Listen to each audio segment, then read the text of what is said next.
बिस्मिल्लाहिर्रहमानिर्रहीम। अस्सलाम वालेकुम। मैं हूँ अरशद नून।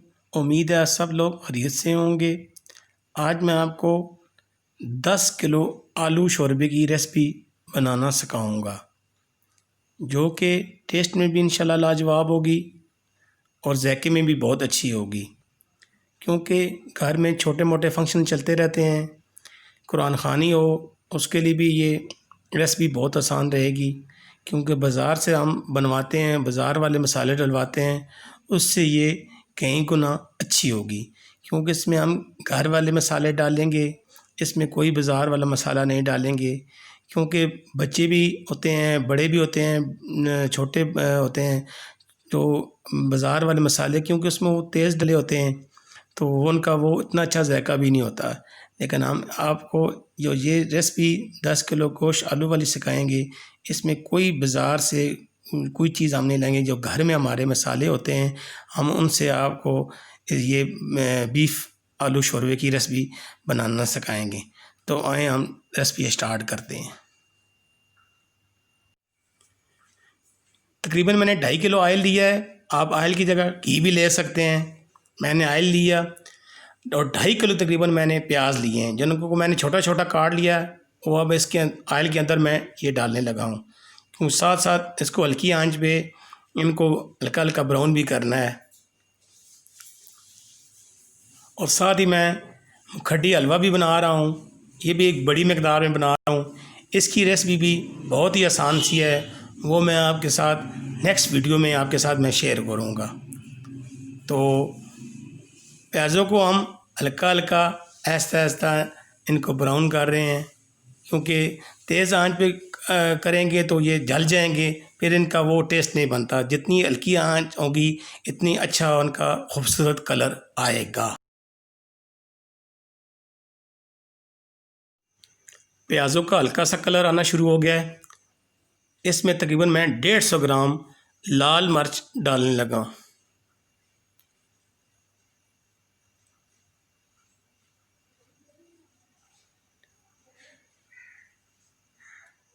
हल्का सा हम इनको हिलाएंगे। और 150 ग्राम तकरीबन मैं अदरक लहसुन का जो पेस्ट है वो तकरीबन इसके अंदर मैंने डाला है। हल्का साथ साथ डालते जाएंगे और तकरीबन 1 लीटर पानी इसके अंदर डालना है, ताकि इसका थोड़ा सा ये कच्चापन जो है मिर्चों का वो ख़त्म हो जाए, ताकि इसका अच्छा सा एक कलर आ जाए।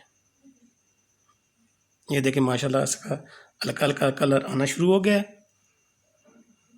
अब हम इसमें तकरीबन 2 मुट्ठी, ये भी 100 ग्राम नमक बनता है, वो इसके अंदर हम डालेंगे। क्योंकि इसमें बाज़ार वाला कोई मसाला नहीं ऐड हमने किया है, ये घर के जो मसाले हैं वही। और तकरीबन 3 चम्मच मैंने हल्दी पाउडर ये डाला है।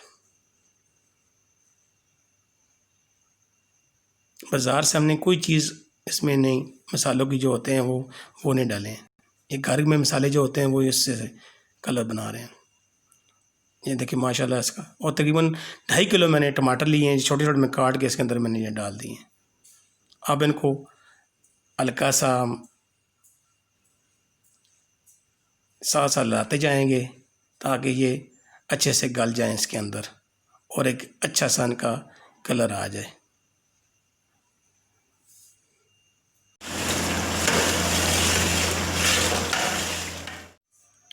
देखिए माशाल्लाह हमारे मसाले का कलर कितना खूबसूरत आया है और सही असली गुलाबी रंग का है। क्योंकि ये बाज़ार वाले मसाले होते हैं या बाज़ार वाले जो फ्राई प्याज होते हैं, जो उनसे मसाले का रंग काला आ जाता है, वो इतना अच्छा कलर नहीं बनता। लेकिन ये हमारे घर के मसालों से बना हुआ था, इसलिए ये इतना सा अच्छा कलर आया। और तकरीबन मैंने जो 10 किलो गोश्त लिया है, ये देखें इसको मैं अच्छी से धोया है, धो के साफ़ करके अब इसके अंदर मैं शामिल करने लगा हूँ। गोश्त भी गुलाबी रंग का है और मसाले का रंग भी कितना खूबसूरत गुलाबी रंग का है, क्योंकि दोनों का कलर एक जैसा नज़र आ रहा है और ये इसकी लुक भी अच्छी नज़र आ रही है और ये बनने में भी बहुत अच्छा इसका नज़र आएगा।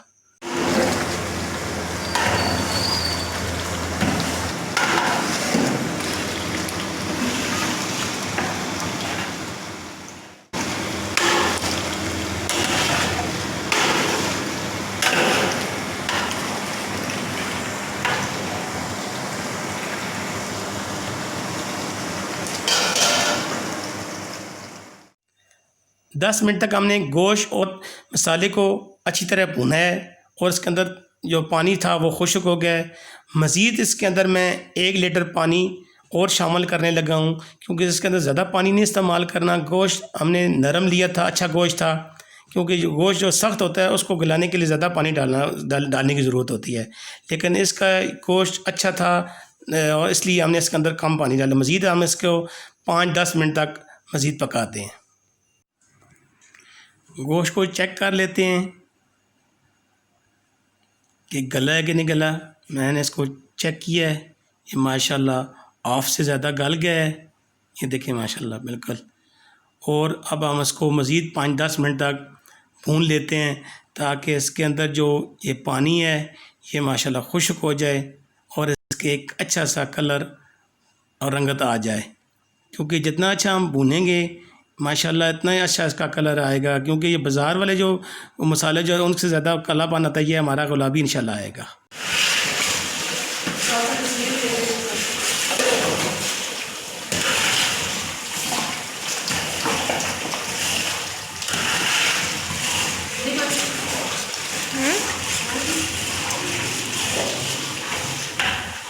लाइक कर दे, लाइक।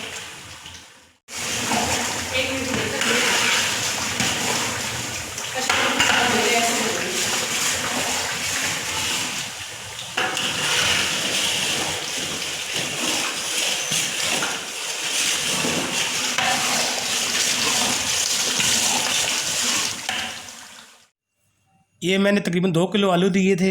इनको मैंने अच्छी तरीके धो के साफ़ करके काट के मैंने रख दिए हैं। ये देखिए माशाल्लाह हमारा गोश्त भी तकरीबन भून चुका है, ये देखिए। और हमारे इसका कलर भी बहुत खूबसूरत आ गया है। ये देखिए गोश्त हमारा हाफ से ज़्यादा गल गया है, क्योंकि मज़ीद भी हमने इसको भूनने के बाद इसको आलू डाल के मज़ीद 10 मिनट में हमने वो भी पकाना है, क्योंकि उसकी गुंजाइश भी रखनी पड़ती है। क्योंकि ज़्यादा लोग पानी डाल देते हैं तो फिर वो गोश्त का वोपन ख़त्म हो जाता है, जो उसका पहला अपना ओरिजिनल टेस्ट होता है। ये देखिए माशाल्लाह हमारा बिल्कुल हमारा गोश्त भून के तैयार हो चुका है। रंगत भी इसकी बहुत खूबसूरत आई है। अब हम इसके अंदर ये जो मैंने 2 किलो आलू लिए थे वो इसके अंदर मैं ऐड करने लगा हूँ, और मज़ीद इसको हम 2-3 मिनट तक ये अच्छी तरह का भूनेंगे। ज़्यादा भूनने भी नहीं है, क्योंकि ज़्यादा भूनने से ये फिर भी आलू की रंगत होती है वो ख़राब हो जाती है, फिर अच्छा सा उनका कलर नहीं आता।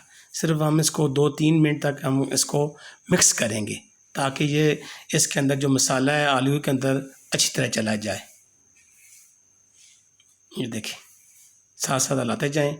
आंच भी हल्की रखनी है, दरमियानी आंच पे। और तकरीबन इसके अंदर मैं ये 10 लीटर पानी इस्तेमाल करने लगा हूँ। ये देखिए ये मैंने 10 किलो इसके अंदर पानी डाला है। अब हम इसको 2 मिनट तक इसको हम हला के फिर हम इसको दम पे लगा देंगे। ये देखिए अब हम इसको दम पे लगाने लगे हैं। तकरीबन 10 मिनट तक हम इसको दम पे लगाएंगे।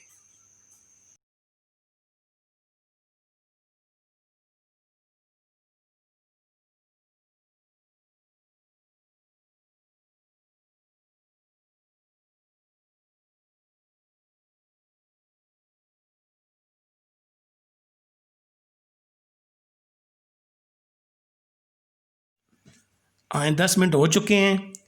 अब ढक्कन उतार के हम देखते हैं कि आलू और गोश्त हमारा माशाल्लाह ये देखें तैयार हो चुका है।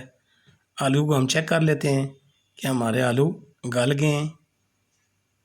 ये देखें माशाल्लाह हमारे आलू भी गल गए हैं।